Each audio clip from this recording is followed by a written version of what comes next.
Hello tout le monde, j'espère que vous allez bien. Aujourd'hui je suis très contente de vous retrouver pour vous faire une revue première impression sur le fond de teint de chez ELF. Donc c'est le anti-acné, donc que je me suis procuré directement sur le site internet pendant les soldes. Donc je vais vous tester ça aujourd'hui. C'est un fond de teint dont on entend beaucoup parler en bien, donc pour ma part je l'ai entendu que en bien. Donc j'avais très envie de me faire mon propre avis, surtout que ce fond de teint est à moins de 10 €, je crois qu'il est environ à 6,80 €. Donc voilà, c'est un très bon rapport qualité-prix si le produit bien entendu est correct. Donc comme vous pouvez le constater, je ne suis pas maquillée, donc je vais appliquer ça aujourd'hui devant vous. Pour l'application du fond de teint, comme d'habitude j'utilise mon pinceau chouchou de chez Real Technique, donc c'est le Expert Face Brush qui est un pinceau fond de teint vraiment très bien. Enfin moi personnellement j'utilise pour le fond de teint, c'est quelque chose qui applique très bien la matière et qui ne fait pas de traces. Donc le fond de teint se présente comme ceci. J'ai pris la teinte Ivory, donc ivoire, qui est la teinte la plus claire il me semble sur le site internet. Pour ma part c'est un fond de teint que je trouve qui est assez out of stock sur le site au niveau de la couleur. Donc j'ai eu un petit peu de chance de le trouver à ce moment là. Désolée, j'ai un chat dans la gorge. Et donc il est en 36 ml, donc un petit peu plus que la quantité normale, habituellement c'est 30 ml. Voilà, donc le flacon se présente comme ceci, donc c'est un packaging en plastique qui est d'une taille assez petite. Vous voyez que ça tient dans ma main, donc c'est quelque chose d'assez pratique que vous pouvez apporter avec vous en voyage ou en week-end dans votre valise.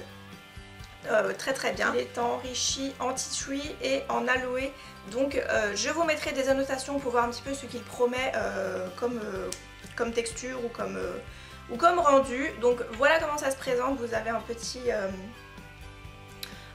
embout et vous avez déjà la matière. Je vais peut-être le secouer, je ne sais pas si c'était noté, et comme j'ai jeté le carton, voilà, c'est un petit peu plus embêtant. Donc on va voir ça. Donc je vais peut-être le mettre sur ma main plutôt, ça sera plus simple.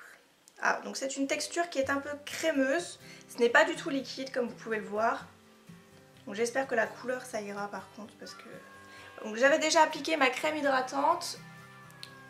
Donc si je me regarde sur le côté c'est parce que j'ai un miroir et c'est un petit peu plus simple pour moi. Donc je vais en mettre un petit peu partout et on va appliquer ça.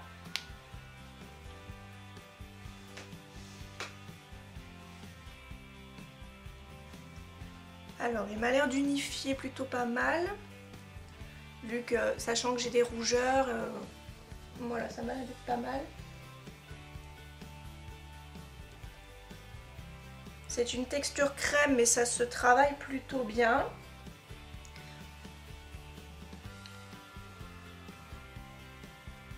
Habituellement j'utilise plutôt des fonds de teint assez liquides comme le Make Up Forever, dont je vous avais fait déjà une revue impression dessus.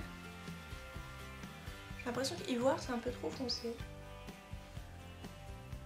De toute façon il n'y avait pas plus clair. Je pense pas qu'il y avait porcelaine. Donc on va bien étaler le tout. Alors c'est quelque chose qui est quand même assez visible.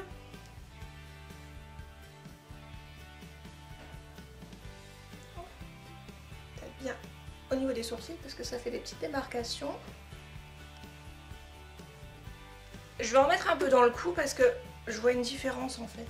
Donc je vais essayer d'en mettre un petit peu. Quand même dans le cou, sachant qu'en hiver on met comme des écharpes, donc ça va encore. Et je vais en remettre un tout petit peu là où il y a des rougeurs. De toute façon après je viens toujours unifier avec quelque chose d'un petit peu plus clair comme correcteur. Donc ouais, il est un petit peu foncé quand même. Hein. Donc on va faire abstraction de la couleur. En hiver j'ai la peau sèche, donc je trouve qu'il marque quand même un petit peu les zones de sécheresse. Il se voit, donc c'est pas... Surtout au niveau de la zone des sourcils en fait, je trouve qu'il se voit.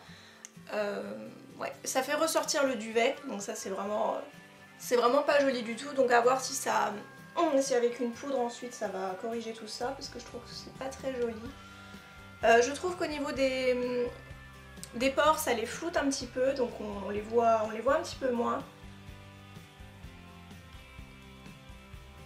Ouais, c'est pas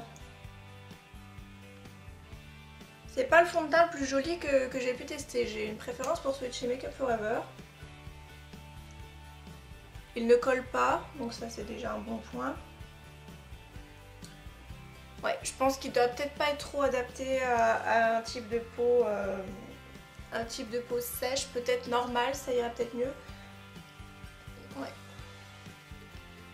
Donc à voir ce que ça donne, je vais continuer un petit peu à terminer de me maquiller, donc à mettre le correcteur anti-cerne et de finir de me maquiller. Et je reviens tout à l'heure pour vous donner un petit peu mon impression. Là pour le moment je suis pas hyper convaincue. Donc à voir ce que ça va donner avec l'anti-cerne et quand j'aurai fini de poudrer. Donc je vous retrouve tout à l'heure. Je vous retrouve, il est pratiquement midi, donc j'ai fait ce que j'avais à faire. Comme je vous ai dit, je me suis maquillée, je suis sortie donc pour voir un petit peu ce que donnait le fond de teint au contact du froid. Pour le moment ça n'a pas bougé du tout, comme je vous disais tout à l'heure, je trouve que ça marque pas mal au niveau des zones de sécheresse. Si vous avez un peu de duvet un peu partout au niveau du visage, enfin les petits le petit poil, le petit duvet, ça marque aussi, donc je trouve que c'est pas très joli. Si vous êtes une teinte comme moi, donc une teinte très claire, donc du style porcelaine, la teinte ivoire est encore un chouïa trop foncé je trouve. Vous voyez une petite démarcation entre mon cou et mon visage. Donc moi j'avais appliqué la poudre de chez NYX qui est sous forme de poudre libre et qui est assez blanche. Donc ça a un tout petit peu atténué le côté légèrement foncé du fond de teint. Sinon je trouve qu'il n'a pas bougé pour le moment. Bon, je brille peut-être à certains endroits, peut-être au niveau des ailes du nez. Voilà, mais je pense que la poudre de chez NYX n'est pas une poudre matifiante. Donc voilà, c'était un petit peu ce que je voulais faire aujourd'hui. Donc pour le moment ça n'a pas vraiment bougé, donc je vous retrouve dans quelques heures pour vous donner mon avis sur le fond de teint. Il est 4h moins le quart et je vous retrouve pour la toute dernière partie de cette vidéo. Donc ça fait déjà un petit moment que je teste le fond de teint anti-acné de chez ELF. Donc mon ressenti, je suis plutôt mitigée. Je trouve qu'il a quand même un plutôt bon rapport qualité-prix. Niveau couvrance, je trouve qu'il est plutôt pas mal. Il ne cachera pas les grosses imperfections, mais comme moi, les rougeurs et les petites imperfections, ça les camoufle très bien. C'était une texture un peu crémeuse, donc quelque chose d'un petit peu plus épais, un petit peu plus couvrant. Donc je dirais qu'il a une couvrance légère à moyenne. Voilà, si vous insistez un petit peu plus sur les zones, je pense qu'il pourrait couvrir davantage. Par contre, si comme moi vous avez la peau vraiment très claire, vous voyez que la teinte ivoire est encore un petit peu plus foncée pour moi. Peut-être que ça ne se voit pas forcément à la caméra, mais moi je l'ai vu tout de suite quand j'ai appliqué le produit sur le visage. Donc la teinte porcelaine, je pense que ça serait parfait. Au niveau brillance, donc là je brille un petit peu parce que le fond de teint n'est pas matifiant et je n'ai pas mis de poudre matifiante non plus. Voilà, donc en ce qui concerne le fond de teint, je ne lui donnerai pas de note parce que je ne suis vraiment pas douée niveau note. Sinon je suis plutôt mitigée comme vous pouvez le voir.